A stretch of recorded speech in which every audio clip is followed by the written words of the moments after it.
almost every club in Zambia has got fans that insult, and at the end of the day, you just have to get used to it, and just play deaf ear to it, because at first it used to get to me. That was one of the challenges that I had. It used to get to me, like, Yeah. you're doing your work, then fans are just insulting you and whatnot. At the end of the day, you get to lose concentration.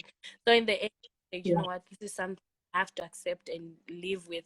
For so long as I continue to do this job, this thing will always be happening. So let me just get used. So I'm used to it now. If I hear someone insulting me, it's just the same as them saying, Martha, hi, hi, hi. So Oh I'm no. used to that. Then there are also times when, let's say, you go to a different country, You go to a different country. When you reach that side, you have to do your research on what kind of network works better for Yeah. for you. The times when you go to a certain stadium, for instance, Levy Manasi Stadium in National Stadium, network is pathetic there. It's Yeah. very pathetic.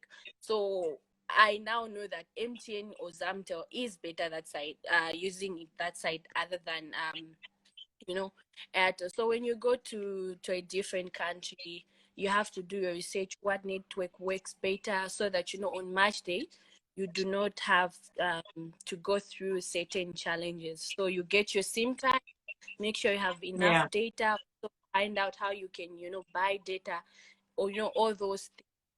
And then just get yourself used to familiarize with people from there, so that if at all you have any trouble, they get to help you. I think also the thing is, you have to be social, friendly Yeah. and kind, because literally when you go there, you are the only person from Zambia.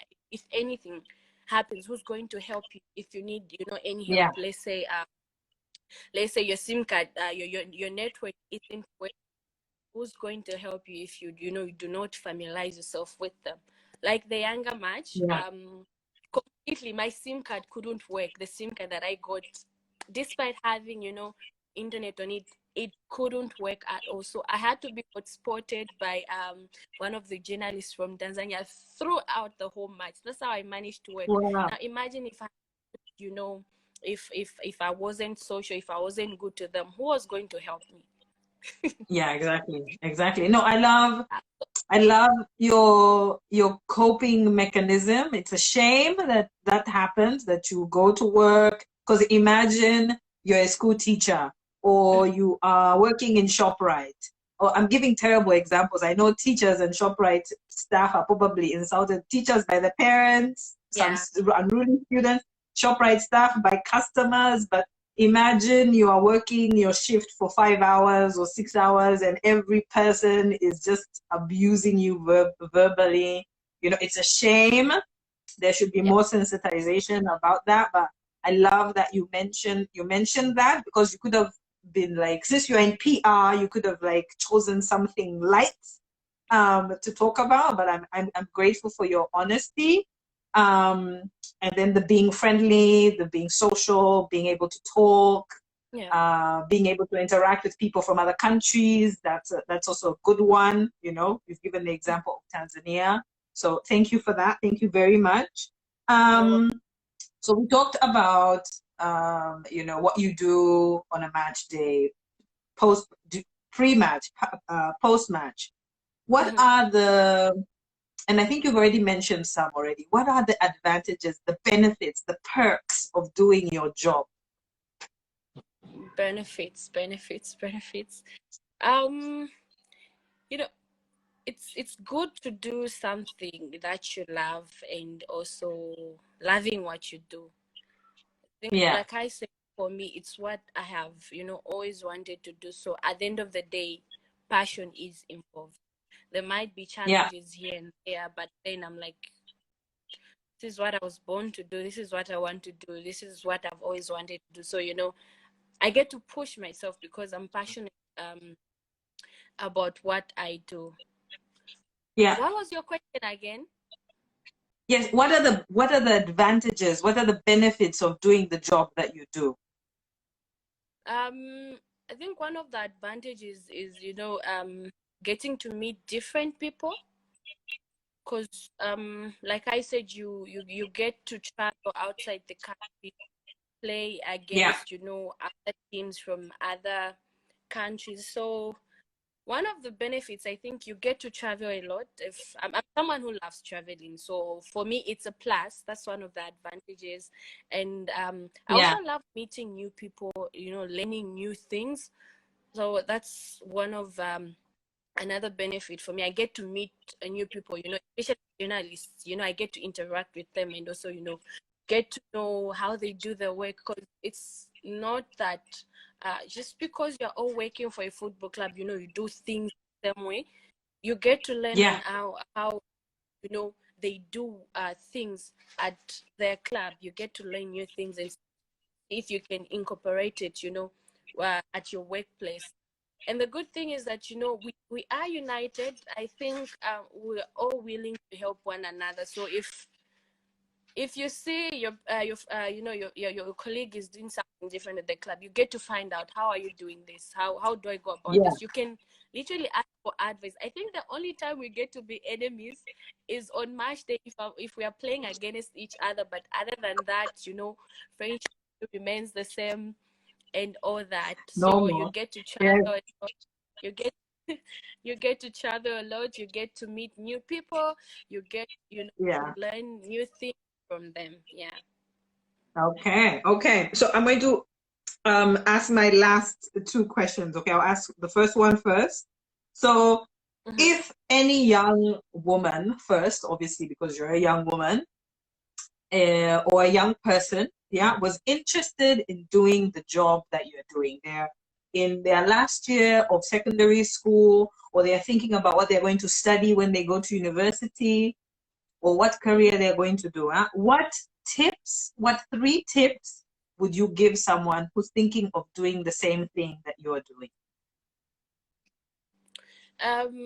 I think first things first, it has to be about you. You know, we have parents that would actually choose a career for you, saying you need to go and do medicine, and while you want to do something else. Yeah. My parents were against me doing it, but I was like, I know what I want to do, and I'm definitely not going to do something that I want to do. So first Yeah. things first, you yourself need to know what you want to do, and then after that, you have to work towards that. Okay. If you're done with Okay. school, you want to go to, you know, you want to go to university and study medicine, you want to do journalism, go for it. Yeah. Before anyone else, you yourself have to push yourself. You know, people encouraging you and inspiring you, that should be a plus, because at the end of the day, it's Mm. about you. And Yeah. you have to be, you know, courageous, because there are a whole lot of obstacles and challenges. Self-belief for Yeah. me is God, and self-belief worked for me, Yeah. because, you know, there were people that were saying, no, you can't do this, you can't do that, the career you're Yeah. choosing is this and that. Even as I came to Zanaco, you know, a whole lot of, you know, bad things were being said, you know, trying to discourage. But at the end of the day, it was about me, what I wanted. And I told myself, Martha, this is what I always wanted to do. Nothing comes Yeah. easy. If there are challenges, then you go there and face them, find ways of conquering them, and then keep on going. So God and self-belief and hard work have always been the key for me. So if you've set your mind on something that you want to do, then just go for it. Put God first, you know, Yeah. uh, be determined, work hard, and to it that, you know, you make it work, and eventually you get there. Okay. And nothing happens overnight. Challenges will always be there. Yes. Let me lie to you, challenges will always be Yeah. there in the times you feel like, let me just give up. But trust me, the fact that you started is you know, means a lot. So just keep on going and keep on believing in yourself. All right. And you know, this interview, I mean, I've tried not to make it too long, but you've been honest. You've told us like the highs, the lows. You know, you were at the beginning, you were very honest. You said, my parents didn't want me to do football. My dad was like, no. Yeah. So because you knew what you wanted, you said, okay, what's the alternative? What's the other way I can get into football and something else? And here you are, communications manager and PR manager for the best club in Zambia. I know other people will come and be like, no, you're lying. But huh? We are sensational. We are sensational. We are sensational. Um,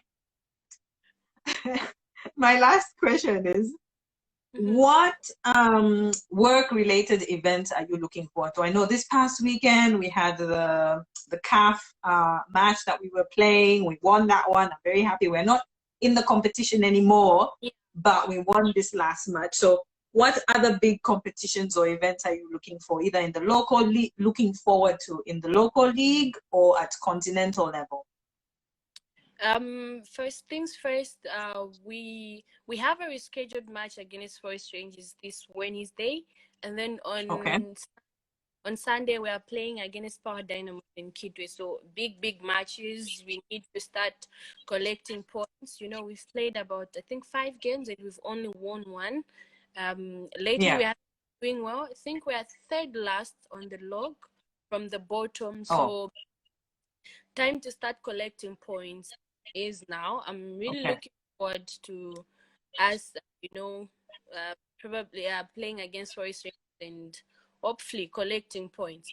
And funny thing is that ever since I started working for Zanaco Football Club, we've never won any match at Levi Mwanawasa Stadium. I don't know. It's either we lose, or we draw. So and we've never lost against Forest Rangers at Levi Mwanawasa Stadium. We've always been drawing. So I'm really looking forward to us collecting our victory at Levi Mwanawasa Stadium. And also, you and me, we've never won against Power Dynamos at Arthur Davis Stadium since I joined Zanaco Football Club. I'm just really looking forward to, us collecting points on Wednesday and on Sunday. So I'm really looking forward to these matches. We dropped the Confederations Cup from CAF Champions League last Saturday, but we'll be playing the pre-group stage match. Draws haven't been made yet. We don't know who will face them on, but I'm really looking forward to us and hoping that, we get to make it through to the group stage, because it's about Zambia, not Zanaco only now. So we only have 2 teams left participating in CAF competition. Red Arrows won yesterday, they're through to the next round. So I'm really hoping, both teams will and make it to the group stage. Okay. All right. I'm so grateful to you for making the time to talk with us. People don't know there was some technical issues before, but you have been amazing, Martha. I appreciate you making the time to talk to me. We are going to have this live briefly for a few hours here on Instagram, but then I will take it down later to edit it and put it on YouTube, and I will send you the links. I also want to thank everybody that was coming in and out of the Instagram live. Please follow Martha Nshimbi, and then check her socials and her links. She always shares stuff or retweets a lot of stuff on Twitter, especially of the team and other things, other interesting things. So big thank you, Martha. Thank you for having me, and I can see my friends were actually watching. Hi, Donley from Namibia. Yeah. Thank you to everyone that tuned in. Thank you for having me. Yeah. Yes. Everyone's amazing. I will share links with you, and then they can watch it over, because I think you've shared some very, very valuable and insightful tips, especially if anyone is thinking, oh, maybe I could also work in football. I'm interested. Maybe I could do journalism. How do I mix that with football? And you are I'm not going to say perfect example, like to put you on the spot, but you are a great example of what you can do. Okay? Thank you. All right then. Bye, guys. Thanks for stopping by. Bye.